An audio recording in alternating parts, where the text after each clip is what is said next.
ये जो हम पढ़ेंगे हैलोएल्केन एंड हैलोएरीन के केमिकल प्रॉपर्टी ऑफ हैलोएल्केन, मतलब हैलोएल्केन के रासायनिक गुण। इसमें जो पहला केमिकल प्रॉपर्टीज है ये है डिहाइड्रो हैलोजिनेशन, मतलब बीहाइड्रो हैलोजनीकरण।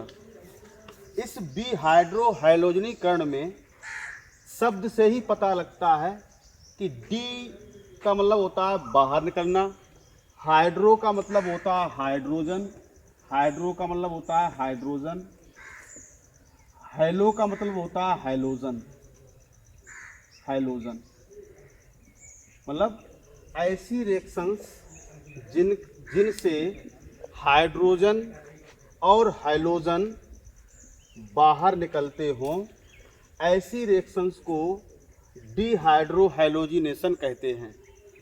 अब हम यहाँ पर एक हैलोएल्केन लेंगे, जैसे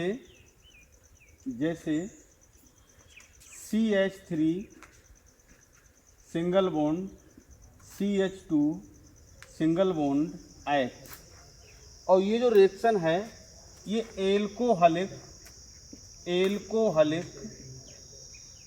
KOH या एल्कोहलिक NaOH की उपस्थिति में होगी।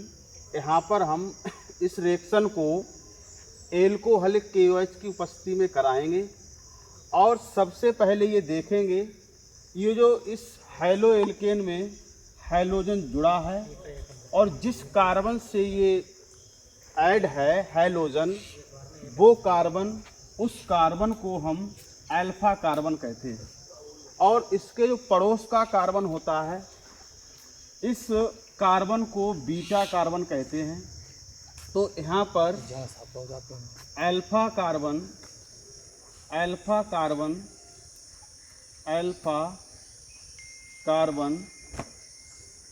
से हैलोजन विलुप्त होगा, एलाइमिनेट, और जो बीटा कार्बन है इस बीटा कार्बन से हाइड्रोजन एलाइमिनेट होगा। कहने का मतलब ये है कि अल्फा कार्बन से तो हैलोजन विलुप्त हो जाएगा और बीटा कार्बन से हैलोजन विलुप्त हो जाएगा, तो यहाँ से X निकलेगा और यहाँ से हाइड्रोजन निकलेगा, तो एक हैलोजन एसिड निकलेगा, हैलोजन एसिड यहाँ से विलुप्त होगा। और जैसे ये हैलोजन एसिड विलुप्त होगा तो ये एल्कोहलिक KOH के संपर्क में आएगा। एल्कोहलिक KOH ये एक बेस है और ये क्या है, एसिड है। तो ये बेस इस एसिड को क्या कर देगा, न्यूट्रल कर देगा और क्या बना लेगा, KX + H2O। इस रिएक्शन को हम उदासीनीकरण रिएक्शन कहेंगे। कहने का तात्पर्य ये है कि ये जो हैलोजन एसिड निकलेगा इसके लिए ये KOH इसे उदासीन करेगा और जो हमें शेष कंपाउंड बचेगा, यहाँ से तो हाइड्रोजन एलिमिनेट हुआ है तो CH2, और यहाँ से X एलिमिनेट हुआ है तो CH2, बैलेंसी को कंप्लीट करने के लिए एक बॉन्ड और लगा देंगे, तो हमें ये क्या प्राप्त हुई है, एथीन प्राप्त हुई है, एथीन।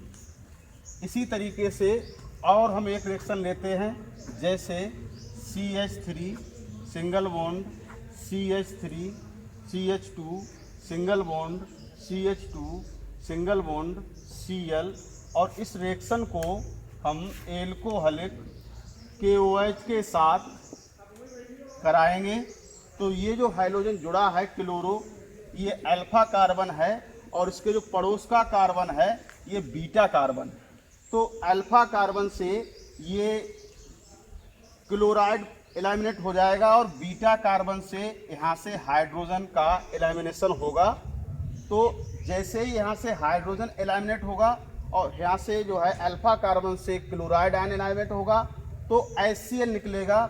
इस HCl को ये KOH न्यूट्रल करेगा और न्यूट्रल करके KCl बना लेगा और माइनस H2O, और जो शेष कंपाउंड बचेगा हमारे पास CH2 CH double bond CH2, जिससे IUPAC में क्या बोलेंगे, प्रोप वन इन। तो ये जो हमने पढ़ा है ये क्या है, डिहाइड्रो हैलोजिनेशन। मैंने पहले ही बता दिया था कि शब्द से ही पता लगेगा, डी मतलब बाहर निकलना, हाइड्रो हाइड्रोजन, हैलो हैलोजन, मतलब ऐसी रिएक्शंस जिसके अंदर से हाइड्रोजन और हैलोजन का बाहर निकलना होता